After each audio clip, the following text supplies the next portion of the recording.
Hello, everyone. Welcome back to Note to Self. Today, I have a fire episode for you. This is going to empower you, and I'm going to be providing you with a metaphor that is a game changer, literally, as I'm about to get into. But before I get into the content of today's episode, I want to remind you that this is the last call to enter into May Magic. This is my special life coaching promotion, where by filling out the form in the show notes, you can set your intentions, you can set the level of coaching support that would be best for you and your budget. And I'll get back to you within 72 hours with a personalized coaching plan just for you. So last call, links down below. I can't wait to hear from you. So let's dive into today's episode, from spectator to star player. This episode is all about reclaiming your power. So I'm going to start this episode off with a powerful metaphor. So imagine you're in a basketball game, but you keep staring at the scoreboard instead of playing.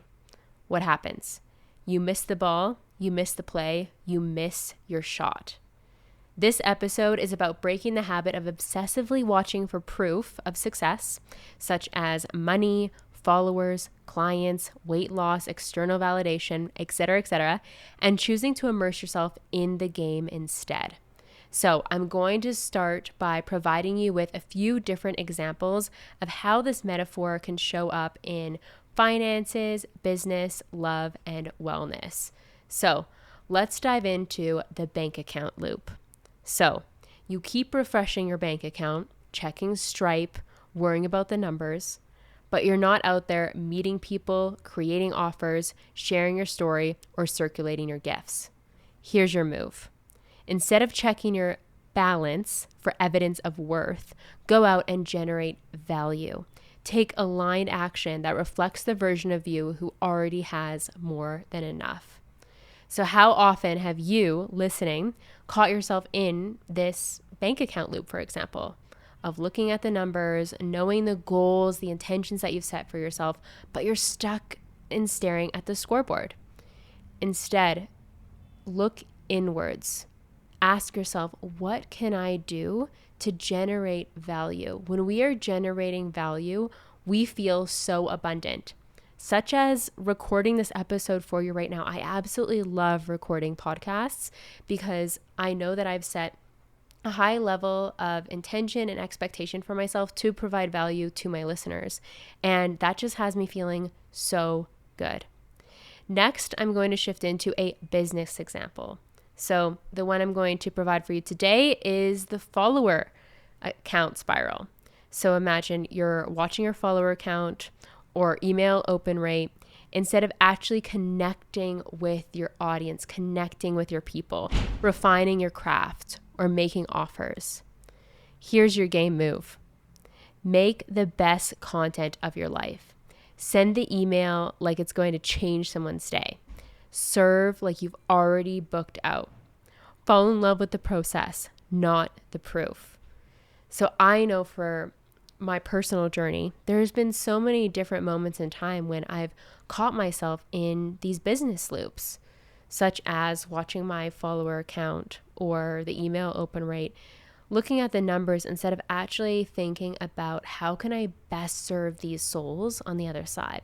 And similar to what I just shared about this podcast, when we start to shift into providing value, changing someone's day, inspiring them, being the best version of ourselves and sharing what's on our heart to share, we love to play the game of life. We love to be, let's say, in the basketball game, supporting people, making this world a better place, one move at a time. So next, I'm going to get into the love example, and I'm sharing this one because this was personally something that I got looped into many seasons of my life. So the why aren't they here yet story. So you're checking for the signs that your person is coming. You're perhaps checking your horoscope, wondering if maybe there's going to be a little love forecast, or you're checking with intuitives. I'm just giving these examples because these were things that were always on my mind when I was checking these things out or booking sessions. But here's the real question. Are you embodying love? Are you being the kind of partner you want to attract? Are you enjoying your own life?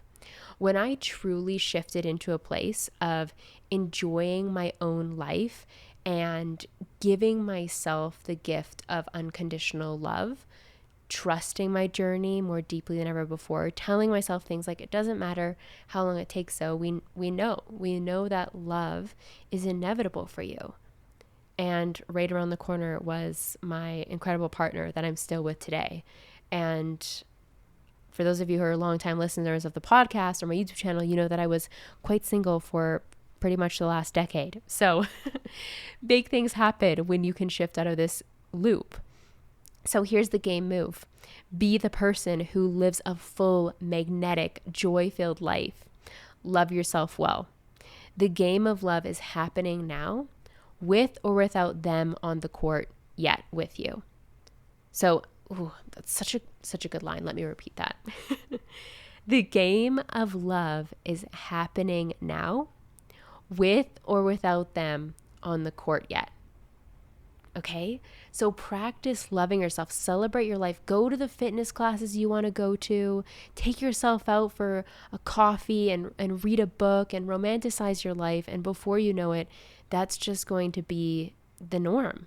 That's just going to be your reality with your beautiful partner beside you. Because when we truly know how to love ourselves, when we've offered ourselves forgiveness, release of the past, patience, unconditional love, and when we support ourselves, that is what we attract. So if you want the best partner for you, become the best partner. So here's a wellness example for you. The scale obsession. You're stepping on the scale every day, tracking every calorie, but not enjoying your movement, not listening to your body, not playing the long game.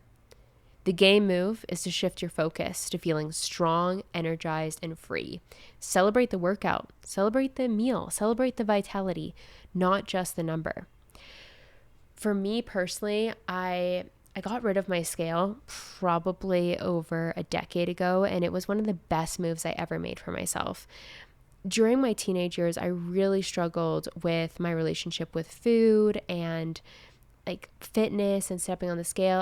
I felt like I always had to be doing cardio in order to feel like good or okay about things that I was eating. And I mean, I guess this is like a slight trigger warning, but there was such a beautiful transformation when I decided to get rid of the scale. I stopped looking at the numbers and I started to focus more on how I was feeling. And in a previous episode of Note to Self recently, I shared the difference between performance-based mindset and mastery mindset. And this was the transformation that honestly changed my life. And once it was solidified, I've never looked back since. I feel better than I ever felt in my body. And I have a beautiful relationship with food and myself. And it was because I started to focus more on health and wellness versus weight loss and numbers on a scale. The performance-based mindset is one that is focused on the more tangible results, the numbers on the scale, the checking in and seeing those types of results. The mastery-based mindset is tuning into, how have I been feeling? I've been feeling empowered. I've been feeling that flood of endorphins that come from exercise, and I feel so good. So wherever you find yourself in this journey, if this wellness example resonated with you, ask yourself today, how can I switch into more of a mastery-based mindset? How can I make this game move for myself to be in the game of health and wellness, to be someone who is exuding vitality, strength, and radiance, because they're genuinely happy for themselves and they trust the process of their journey. So those are my examples for you today, and I want to dive in a bit deeper about why we keep looking at the scoreboard, why we feel the need to obsess over proof. And it comes from fear patterns, control, wanting certainty. We all know how much the ego loves predictability. It loves certainty, it loves numbers, it loves plans, it loves structures. But the scoreboard doesn't change until the play changes. It's a lagging indicator. So how are you playing the game? And can you shift from being that spectator of the game to somebody who is fully immersed in their journey? Because you are powerful when you're present, and you are magnetic when you are in motion.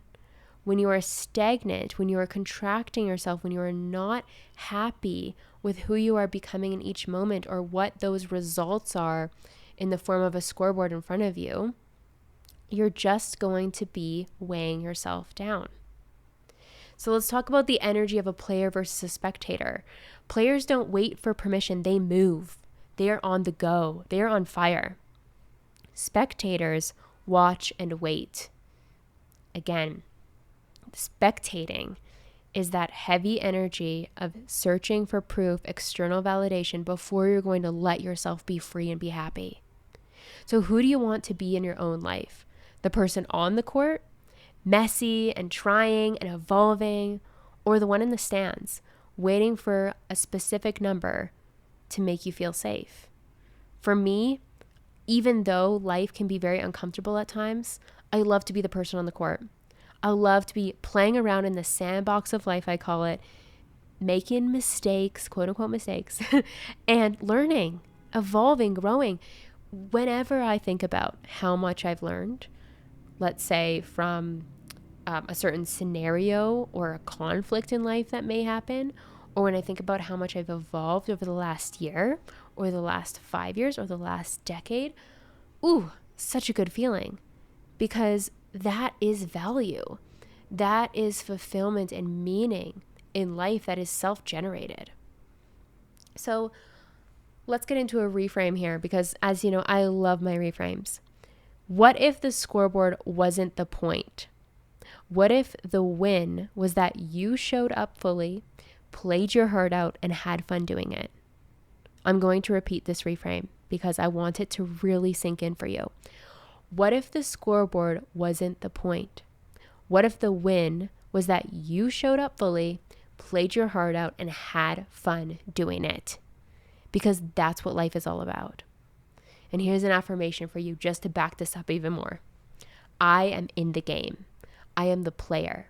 I trust the scoreboard will reflect my devotion in divine timing. But right now, I'm here to play.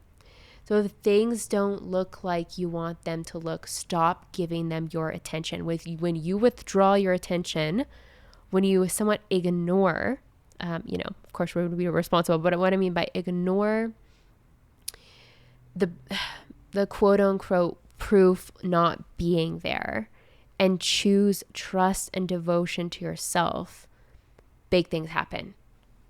Quantum leaps happen. Magical things show up in your reality.